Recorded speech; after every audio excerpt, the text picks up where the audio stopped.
Welcome to the board store. I'm Dan. This is Bailey. And this is Isaac. They're from the Fonthill Skaters Union. This week they've had incredible progress. And I just want to hear from their mouths what exactly happened and how they fixed it. Tell me about it. All right, so we've been riding this street called Overholt for a little while now. And after a while, people started catching on that it was a really good hill. And more people rode it, but a lot of people weren't very respectful of it. And it ended up getting bylawed.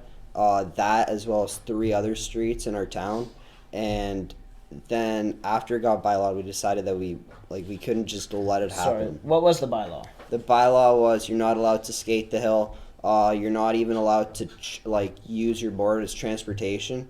And what were the consequences? $50 fine. $50 to $65 fines. And there was nowhere else, Fonthill's kind of a segregated city, right? It's flat. Yeah. So there's nowhere else to go other than these 4 hills, right? Yeah, they pretty much ban every hill that we have. So these kids, how many of you are there in Fonthill that skate? There's a lot of you guys, right? There's probably about 50 to 70 guys, I guess. Probably around that. And I mean, you're all commonly at this hill. Banning it isn't doing anything, it's just making it worse, because then not only do you have nowhere to go, but if you do go there, you get fines. So what did you guys do, and how did you get them to cooperate? At the last town council meeting, he had brought up the idea to permanently close down this hill by putting gates at the top and bottom, and only having farmers having access to these gates, and basically shutting down this hill for good for longboarding. Mm-hmm. And what was the response? So the response was from the mayor after I gave him the proposal is that he wants to make this happen, that it's possible. I mean, I did a whole presentation up, and the whole calculation was you only have to drive 1.1 kilometers more if you take a detour around this road. Yeah, and the average speed limit is what? It's about 60. Yeah, because it's farmland, so it's 60 kilometers an hour. It's really not that big of a detour. No. And I mean, there's no homes on this strip of land. Why wouldn't they close it, right? Right. Now, I want to know about the petitions. A lot of people have seen these petitions. I'm sure if you're watching this, maybe you've seen it, maybe you haven't. Land Yachts shared it. Who else shared it? Switchback Longboard shared it. Switchback, Royal Board Shop. So a bunch of large-scale companies shared this petition.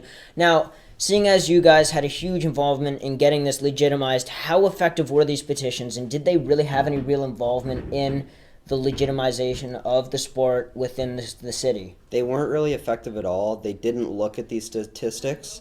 So the fact that it was shared around, we greatly appreciate that, and we'd still like it if people voted, but it still did not make a difference whatsoever. So all it really did is create a more international awareness towards it, which is great. Yeah. But would you say the news articles were getting the awareness anyways? Yes, it was. We were in CBC as well as pretty much every newspaper around here, so the awareness really got out about what's going on in Fonthill. So not to discredit the petitions, but I guess we could say that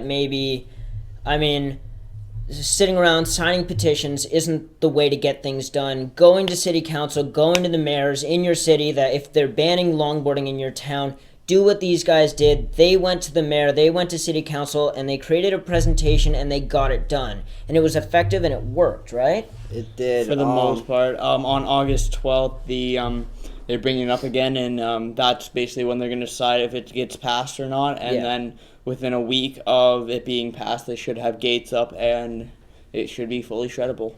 And as far as I know, this is the first time that the government has ever really recognized the sport and even really put in the effort to even get it passed. So, I mean, that's great progress in my opinion in itself.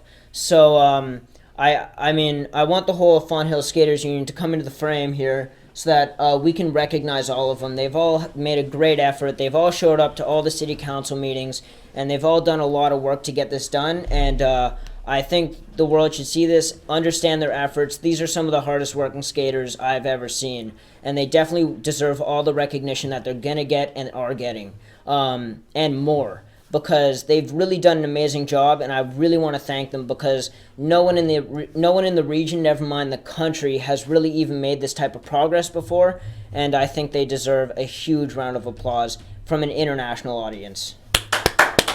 congrats, guys. You guys did a really great job. And I really want to thank you once again for doing a great job and making one step forward and making longboarding a legitimate sport. Fuck yeah, guys. Killing it.